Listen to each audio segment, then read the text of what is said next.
Hello students, मैं हूं अभिषेक खंडेलवाल और स्वागत करता हूं आपका ग्रासरूट एजुकेशन चैनल पे। दोस्तों, आज का जो हमारा टॉपिक है वो है इंश्योरेंस। और इंश्योरेंस के अंदर हम लोग पढ़ने वाले हैं जो इंश्योरेंस है उसका नेचर कैसा है या उसकी कैरेक्टरिस्टिक्स कैसी है। इससे पहले वाला जो वीडियो था उसके अंदर हम लोगों ने इंश्योरेंस को समझा था कि इंश्योरेंस होता क्या है। तो दोस्तों, अगर अभी तक आप लोगों ने चैनल को सब्सक्राइब नहीं किया है तो सबसे पहले चैनल को सब्सक्राइब कर ले और बेल आइकन को भी प्रेस कर देना ताकि वीडियो अपलोड होते ही आप लोगों के पास नोटिफिकेशन आ जाए। तो चलो स्टार्ट करते हैं। हमारा जो टॉपिक है इंश्योरेंस की जो कैरेक्टरिस्टिक्स है या जो नेचर है इंश्योरेंस का वो कैसा होता है। तो देखते हैं हम लोग कैसा होता है। तो देखो, यहां बहुत सारे नेचर या कैरेक्टरिस्टिक्स लिख रखी है इंश्योरेंस की।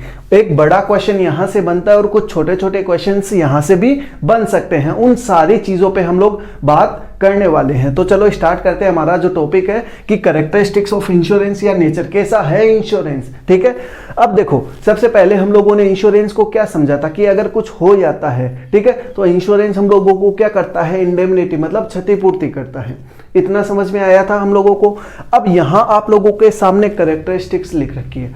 पिछले पार्ट के अंदर हम लोगों ने जो डेफिनेशंस वगैरह कवर की थी वहीं से ये सारी चीजें कवर होने वाली हैं। देखो, चलो देखते हैं कैसे। देखो, प्रोटेक्शन अगेंस्ट रिस्क।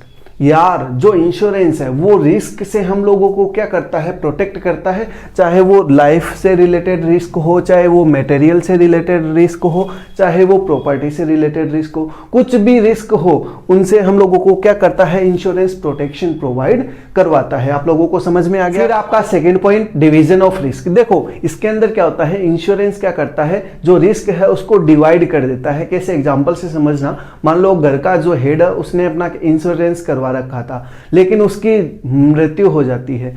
मृत्यु होने के बाद उसको कुछ इंडेमनिटी या क्षतिपूर्ति दी जाती है ताकि उसका जो रिस्क है वो क्या हो जाए, डिवाइड हो जाए। तो ये कहलाता है डिवीजन ऑफ रिस्क। समझ में आ गया। फिर है कोऑपरेटिव डिवाइस। देखो यार, इसमें क्या होता है कि जो कंपनीज होती है, इंश्योरेंस कंपनीज, वो अपने जेब से तो पैसा देती नहीं है। वो लोग क्या करते हैं, कुछ लोग मिलकर फंड इकट्ठा कर लेते हैं। अगर वो इवेंट हुआ तो उसमें से कुछ लॉस की भरपाई के लिए वो वहां से पैसा निकाल के उसको दे देते हैं। तो इस तरीके से चलता है। तो ये कहलाता है आपका कोऑपरेटिव डिवाइस, मतलब जिसमें सब कंट्रीब्यूट करते हैं और किसी का नुकसान होने से वहां से भरपाई कर दी जाती है। तो ये क्या है, एक कोऑपरेटिव डिवाइस है आपका इंश्योरेंस। फिर है वाइडर स्कोप। देखो यार, इसका स्कोप इंडिया में ही नहीं बाहर के देशों में भी है। ठीक है, इसके साथ साथ इसके बहुत सारी पॉलिसीज वगैरह है। इंश्योरेंस की बहुत सारी पॉलिसीज है। ठीक है, लिख रखा है मैंने, various types of policies against the risk. जैसा रिस्क वैसी पॉलिसी। ठीक है, आप किसी भी चीज का इंश्योरेंस करवा सकते हो दोस्तों। समझ में आ गया। फिर insurance of pure risk only. देखो यार, दो टाइप की रिस्क होती है, अगर आप लोगों ने 11th क्लास में पढ़ा है। एक होती है आपकी प्योर रिस्क और दूसरी होती है आपकी स्पेक्युलेटिव रिस्क। देखो, ये जो इंश्योरेंस होता है वो सिर्फ किसके साथ डील करता है, प्योर रिस्क के साथ। ठीक है, क्यों? देखो यार, जो प्योर रिस्क है वो किसके साथ फोकस करता है, जो भी सामने वाले का लॉस हुआ है उसके लिए, जबकि जो स्पेक्युलेटिव लॉस होता है वो प्रॉफिट अर्न करने के लिए किया जाता है। फिर हमारा next point, evaluation of risk. देखो यार, जब भी हम लोग इंश्योरेंस करवाते हैं तो हम लोग उसके लिए प्रीमियम पे करते हैं। तो जो हमारी रिस्क होती है, ठीक है, चाहे वो लाइफ से रिलेटेड हो, चाहे वो प्रॉपर्टी से रिलेटेड हो, मटेरियल से रिलेटेड हो, तो उसका इवैल्यूएशन किया जाता है, नहीं किया जाता। इवैल्यूएशन का मतलब मूल्यांकन किया जाता है और उसी हिसाब से प्रीमियम मतलब जो अपन किस्तें देते हैं ना वो दिया जाता है। तो इवैल्यूएशन ऑफ रिस्क मतलब जो रिस्क है आपका उसका इवैल्यूएशन भी कौन करता है, इंश्योरेंस करता है। फिर है एक कॉन्ट्रैक्ट। अब मैं आप लोगों को बार बार समझा चुका हूं कि इंश्योरेंस कॉन्ट्रैक्ट होता है। कॉन्ट्रैक्ट का मतलब है दो पार्टीज होती है, उनके अंदर सहमति होती है किसी चीज को लेके।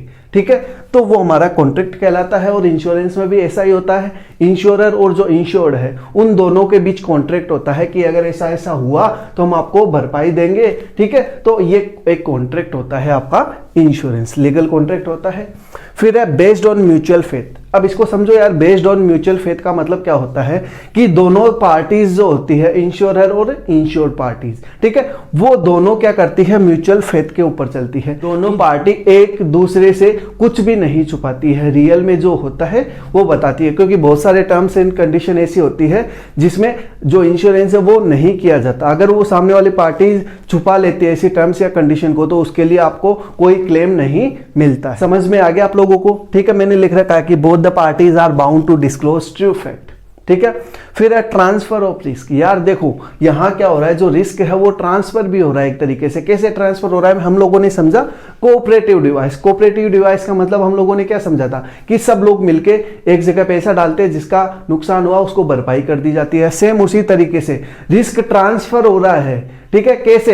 मेरा रिस्क है मान लो, ठीक है, मैं क्या करता हूं, इंश्योरेंस करवा लेता हूं, तो इंश्योरेंस करवाने के बाद जो मेरा रिस्क है वो ट्रांसफर हो गया किसके ऊपर, कंपनी के ऊपर। अगर कुछ हुआ तो लॉस, जो भी लॉस हुआ उसकी इंडेमनिटी कर दी जाती है, क्षतिपूर्ति, या उसको कंपनसेट कर दिया जाता है। मीनिंग क्लियर हो गया, ट्रांसफर ऑफ रिस्क। फिर आपका next point, ascertaining the losses. Ascertaining का मतलब ये होता है कि अगर फ्यूचर के अंदर कोई भी लॉस होता है, ठीक है, तो जो इंश्योरेंस है वो हम लोगों को क्या कर देता है, एक तरीके से प्रोटेक्शन प्रोवाइड करवाता है। देखो, बाय टेकिंग एक लाइफ इंश्योरेंस पॉलिसी, अगर मैंने लाइफ इंश्योरेंस पॉलिसी ले ली तो मैं अनिश्चित हो जाऊंगा।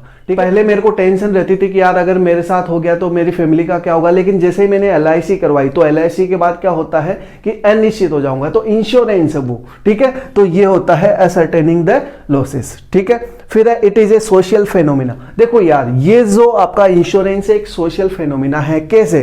क्यों? ये एक सोशल एक्टिविटी है, ये आपको भी पता है सोशल एक्टिविटी है। देखो कैसे है, it is for the society, society के लिए, ऑफ द सोसाइटीज, ठीक है, एंड फ्रॉम द सोसाइटी, पूरे काम ही सोसाइटी के लिए हो रहा है, इसीलिए इसको बोला गया है इंश्योरेंस। ठीक है, और इसीलिए इसको बोला गया है सोशल फेनोमिना। मीनिंग क्लियर हो गया क्यों सोशल फेनोमिना है? ठीक है, फिर इंश्योरेंस इज नॉट गैम्बलिंग। अब लास्ट की जो ये 3 कैरेक्टरिस्टिक्स बचती है ना, इनसे कई बार क्वेश्चन बन जाते हैं। ठीक है, कि why insurance is not gambling, insurance gambling क्यों नहीं है, या why insurance is different from assurance, insurance और एश्योरेंस में क्या डिफरेंस होता है, या जो इंश्योरेंस है वो डोनेशन क्यों नहीं है। ये सारे डिफरेंस मैं आप लोगों को स्क्रीन के ऊपर भी दिखाने वाला हूं, बहुत सारे डिफरेंसेस, ताकि आपको जो भी अच्छा लगे उस हिसाब से चूज करके, और जो इजी लैंग्वेज हो सकती है ना उसमें लिख सकते हो, ताकि आपको पूरे के पूरे मार्क्स मिले। ठीक है, देखो इंश्योरेंस इज नॉट गैम्बलिंग मतलब समझना यार, गैम्बलिंग का मतलब होता है जुआ। हम लोग जुआ क्यों खेलते हैं?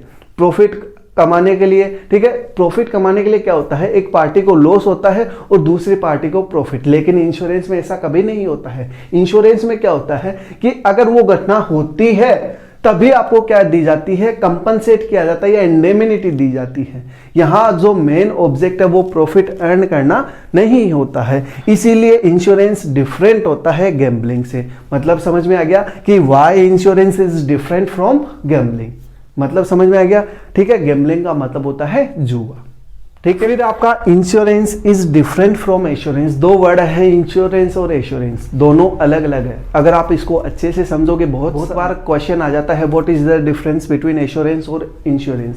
इसका मतलब ये समझना, देखो जो इंश्योरेंस है और जो एश्योरेंस है, इसका मतलब सीधा सा ये समझ लो, एश्योरेंस का मतलब ये होता है कि जहां आपको क्या है, एक फिक्स निश्चित है कि आपने जो पैसा दिया है सामने वाले को वो आपको रिटर्न मिलेगा ही मिलेगा, चाहे वो इवेंट हो या नहीं हो। जैसे मान लो, समझना, जो LIC का एग्जाम्पल है वो एश्योरेंस का है। कैसे समझो इस चीज को, मान लो मैं हूं, ठीक है, मैंने जीवन बीमा पॉलिसी ली है या LIC करवाई है, तो LIC का मतलब क्या हुआ कि जितना मैं प्रीमियम दे रहा हूं, ठीक है, जो किस्तें दे रहा हूं वो एक लॉन्ग टर्म के लिए जमा करवाऊंगा। यहां से पूरे डिफरेंस एक साथ जोड़ के मैं बता रहा हूं, ठीक है, एक लॉन्ग टर्म के लिए होगा। ठीक है, ये भी ध्यान रखना।